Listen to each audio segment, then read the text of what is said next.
Hi everyone and welcome to Smart Culture Education. This is the place where we make learning simple, clear and engaging. If you're new here, don't forget to subscribe so you can join us on this journey of mastering maths, science and more. For an angle x, 5 cosine of x equals 2 sine of x. Now we have to find the tangent of x. So how can we go about answering this first question?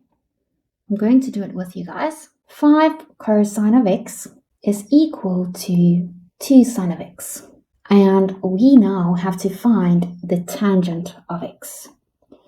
Okay, so what I'm going to do first is I'm going to bring this cosine of x over to the other side. So on the left-hand side, I multiplied, which means if I take it over the equal sign, I have to do the inverse, so I have to divide.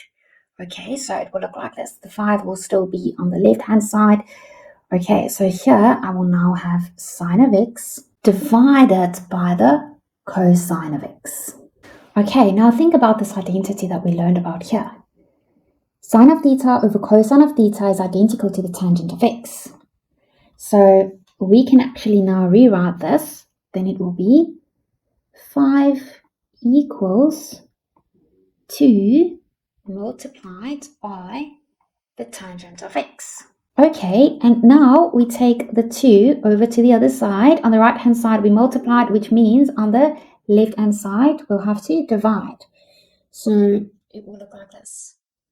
5 over 2 is equal to the tangent of x.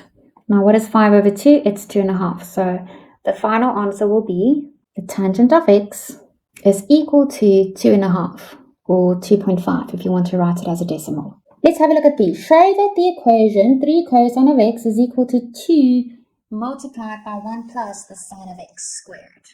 We have to show that this equation can be written in the form 2 cosine of x squared plus 3 cosine of x minus 4 equals 0. Okay, so this one is a little bit more challenging, but let's have a look. I'm going to start by writing out the equation. 3 cosine of x is equal to 2 multiplied by 1 plus sine of x squared. Now, I want you to expand the brackets on this side. 2 times 1 is equal to 2. 2 times the sine of x squared is equal to 2 times the sine of x squared. We'll just write it like that. And then here on the left-hand side, we still have 3 cosine of x. So I want you to just focus on this sine of x squared over here. Now remember, instead of theta, if we write it as x, it will look like this. Sine of x squared is identical to 1 minus the cosine of x squared. Okay, so I can now go and rewrite this part. I'm going to use another color. I'm going to use black. Okay, so I can write it as 2, and then it's going to be 1 minus the cosine of x squared.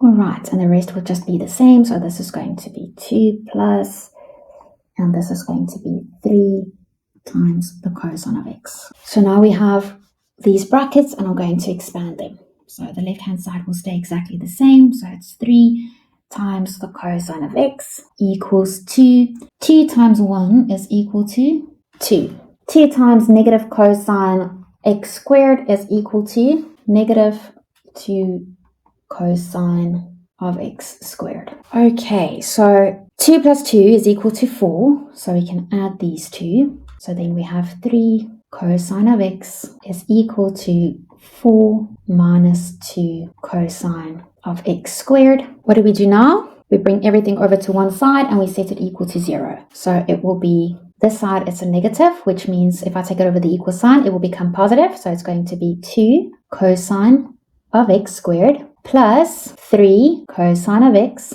Now, on the right-hand side of the equal sign, we have the value positive 4. So if I take it over the equal sign, if I take it to the left-hand side, it will become a negative 4. Negative 4 equals 0. And this is exactly what we had to prove. Okay, so you guys can see it's exactly the same. We had to prove that it can be written in this form as well. So we have 2 times the cosine of x squared plus 3 cosine of x minus 4 equals 0. Thank you for watching today's video on Smart Culture Education. If you found it helpful, don't forget to hit the like button and subscribe to the channel. And if you want to stay updated, tap the notification bell so you never miss our next lesson. See you in the next video.